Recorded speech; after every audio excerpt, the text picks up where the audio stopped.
Numbers chapter 23. Balaam's first oracle.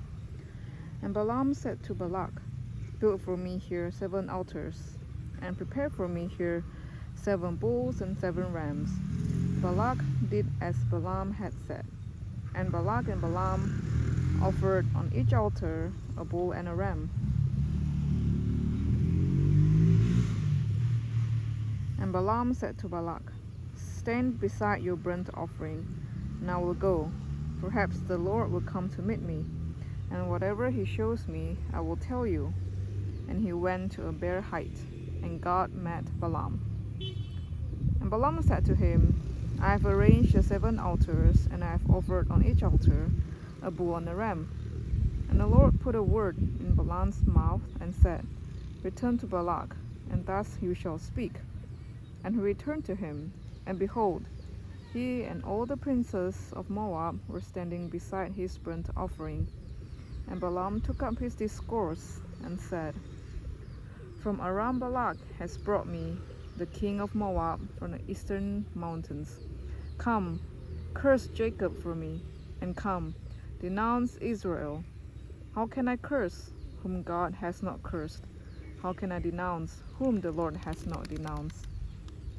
For from the top of the crags I see him, from the hills I behold him. Behold, a people dwelling alone, and not counting itself among the nations. Who can count the dust of Jacob, or number the 4th part of Israel? Let me die the death of the upright, and let my end be like his." And Balak said to Balaam, "What have you done to me? I took you to curse my enemies, and behold, you have done nothing but bless them." And he answered and said, "Must I not take care to speak what the Lord puts in my mouth?" Balaam's second oracle. Balak said to him, "Please come with me to another place, from which you may see them. You shall see only a fraction of them, and shall not see them all. Then curse them for me from there."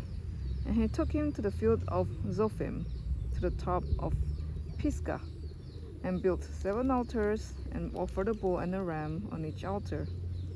Balaam said to Balak, "Stand here beside your burnt offering, while I meet the Lord over there." And the Lord met Balaam and put a word in his mouth and said, "Return to Balak, and thus shall you speak." And he came to him, and behold, he was standing beside his burnt offering, and the princes of Moab with him. And Balak said to Balaam, "What has the Lord spoken?"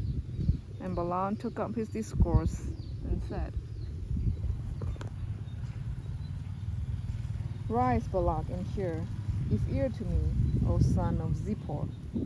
God is not a man that he should lie, or a son of man that he should change his mind. Has he said, and will he not do it? Or has he spoken, and will he not fulfill it? Behold, I received a command to bless. He has blessed, and I cannot revoke it. He has not beheld misfortune in Jacob, nor has he seen trouble in Israel. The Lord their God is with them, and the shout of a king is among them. God brings them out of Egypt, and is for them like the horns of the wild ox. For there is no enchantment against Jacob, no divination against Israel. Now it shall be said of Jacob and Israel, what has God wrought? Behold, a people, as a lioness it rises up, and as a lion it lays itself. It does not lie down until it has devoured the prey and drunk the blood of the slain." And Balak said to Balaam, "Do not curse them at all, and do not bless them at all." But Balaam answered Balak, "Did I not tell you all that the Lord says that I must do?" And Balak said to Balaam, "Come now, I will take you to another place. Perhaps it will please God that you may curse them for me from there." So Balak took Balaam to the top of Peor, which overlooks the desert. And Balaam said to Balak, "Build for me here 7 altars, and prepare for me here 7 bulls and 7 rams." And Balak did as Balaam had said, and offered a bull and a ram on each altar. This was Numbers chapter 23.